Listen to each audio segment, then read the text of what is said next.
Okay. இந்த அப்ளிகேஷனோட demo வந்து பார்க்கலாம். ஸோ இந்த அப்ளிகேஷனோட டெமோன்னு சொன்னால் இது ஒரு டு அப்ளிகேஷன் பேசிக்காக. ஸோ ஃபார் எக்ஸாம்பிளுக்கு இதில் ஒரு டாஸ்க் வந்து ஆட் பண்ணலாம். ஃபார் எக்ஸாம்பிளுக்கு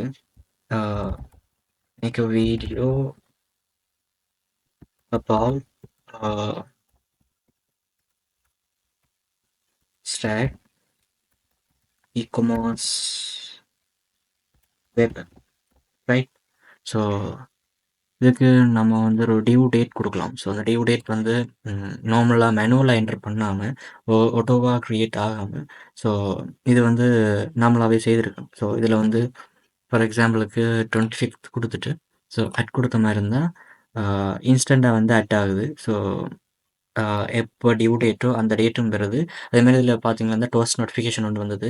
ஜென்ரலான ஒரு டோஸ்ட் நோட்டிஃபிகேஷன் ஒன்று வந்தது. அதாவது டாஸ்க் ஹெட் ஆகிட்டுன்னு சொல்லி இதை எடிட் பண்ணணும்னு சொன்னால் அதில் பென் ஐக்கன் இருக்குது. ஸோ இந்த பென் ஐக்கனை கிளிக் பண்ணால் இது எடிட்டபிளாக சேஞ்ச் ஆகுது. ஸோ ஃபார் எக்ஸாம்பிளுக்கு அப்டேட்னு சொல்லிட்டு கொடுக்குறோம். Make video about full stack e-commerce web app. So அப்டேட்னு சொல்லி கொடுத்துட்டு கிளிக் பண்ண மாதிரி இருந்தால் டாஸ்க் வந்து அப்டேட் ஆகிட்டுன்னு சொல்லி ஒரு ஜென்ரலான ஒரு டோஸ்ட் நோட்டிஃபிகேஷன் வருது.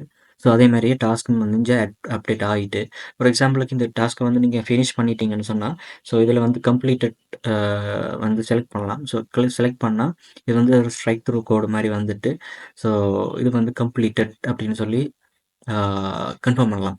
ஃபார் எக்ஸாம்பிளுக்கு இதை நீங்கள் டிலீட் பண்ணணும்டா ஸோ டிலீட் பட்டன் கொடுத்தீங்களா தான் சக்ஸஸ்ஃபுல் டிலீட்டட். அதே மாதிரி லிஸ்ட்டில் இருந்தும் அது வந்து டிலீட் ஆகிடும். ஸோ இதான் ஓவராலாக இந்த டு டூ அப்ளிகேஷனோட ஒரு டெமோ. ஓகே. இந்த அப்ளிகேஷன் வந்து என்னென்ன டெக்னாலஜிஸ் யூஸ் பண்ணி செய்திருக்கேன் ஃபுல் ஸ்டாக்னு சொன்னனால. ஸோ ஃப்ரண்ட் எண்டுக்கு வந்து ரியாக்டோட டைப் ஸ்கிரிப்ட் யூஸ் பண்ணியிருக்கு. சிஎஸ்எஸ்க்கு வந்து ட்ரெடிஷனல் சிஎஸ்எஸ் யூஸ் பண்ணாமல் டெய்ல்விண்ட் சிஎஸ்எஸ் வந்து யூஸ் பண்ணியிருக்கு. ஸோ ரொம்ப ரெஸ்பான்சிவாகவும் இருக்கும். ஸோ லைட் வெயிட்டடாக இருக்கும். ரொம்ப ஈஸியாக இருக்கும்.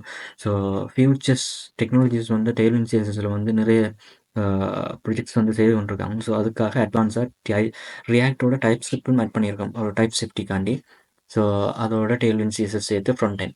அதுமாதிரி பேக் எண்ட் வந்து டாட் நெட் மீன் சி ஷார்ப்போட ஃப்ரேம் ஒர்க். இது வந்து ASP dot net core web API அப்படின்னு சொல்லலாம். ஸோ அது வந்து பேக் எண்டுக்கு யூஸ் பண்ணியிருக்கு. ஸோ அதே மாதிரி என்டிட்டி ஃப்ரேம் புக் கோரும் யூஸ் பண்ணியிருக்கோம். .NET சேர்த்து என்டிட்டி ஃப்ரேம் புக் கோரும் யூஸ் பண்ணியிருக்கு. அதுமாதிரி டேட்டா பேஸுக்கு வந்து எஸ்கியூஎல் சர்வர் யூஸ் பண்ணியிருக்கு. ஸோ ட்ரெடிஷ்னலாக மொங்கோடிபி அதுகள் யூஸ் பண்ணாமல் எஸ்கியூஎல் சர்வர் யூஸ் பண்ணியிருக்கு. அந்த எஸ்கியூஎல் சர்வரில் வந்து எம்எஸ் எஸ்கியூஎல் வந்து யூஸ் பண்ணியிருக்கு. ஸோ இதான் ஓவரால் டெக்னாலஜி இந்த டு டூ அப்ளிகேஷன்ஸில் வந்து யூஸ் பண்ணியிருக்கிறது. ஸோ இதான் பேக்எண்ட். ஸோ பேக்எண்டில் வந்து பொதுவாக டு டூ செய்யும்போது கண்ட்ரோலர்லேயே எல்லாமே எழுதி கண்ட்ரோலருடைய மாடலையும் வச்சு எல்லாமே எழுதி செய்திருவாங்க. ஸோ அதுக்கு மாறாக இது வந்து புதுசாக கொஞ்சம் இருக்கணுன்றதுக்காக சர்வீசஸ் வந்து இம்ப்ளிமெண்ட் பண்ணியிருக்கோம். So advance concept. ஸோ சர்வீசஸில் இருந்து கண்ட்ரோலருக்கு வந்து கண்ட்ரோலரில் வந்து சர்வீசஸை கால் பண்ணி ஸோ அதுக்கு பிறகு கிரெட் ஆப்ரேஷன்ஸ் வந்து செய்திருக்கேன். அதே மாதிரி டேட்டாபேஸ் ஆப்ரேஷன்ஸ் எல்லாமே வந்து என்டிட்டி ஃப்ரேம் புக் கோரை வந்து பேஸ் பண்ணி செய்திருக்கு. So ORM technology. ஸோ அதனால எந்த ஒரு எஸ்கியூஎல் கொரீஸுமே எழுத தேவையில்லை. ஸோ ஆட்டோவாக எல்லாமே பேக்ரவுண்டில் அதுவே பார்த்துக்கணும். ஸோ அட்வான்ஸாக இருக்கும் இந்த டு டூ அப்ளிகேஷனோட பேக்எண்ட். நெக்ஸ்ட் வந்து இந்த பேக்எண்டோட அந்த ஃப்ரண்ட் எண்டோட கிரெட் ஆப்ரேஷன்ஸ் பார்த்த மாதிரி இருந்தேன். ஸோ என் பாயிண்ட்ஸ் வந்து 5 என் பாயிண்ட்ஸ் இருக்குது. ஒன்று வந்து details mean get API update and create then get the details and delete API. So 5 API N points வந்து எழுதியிருக்கிறேன்.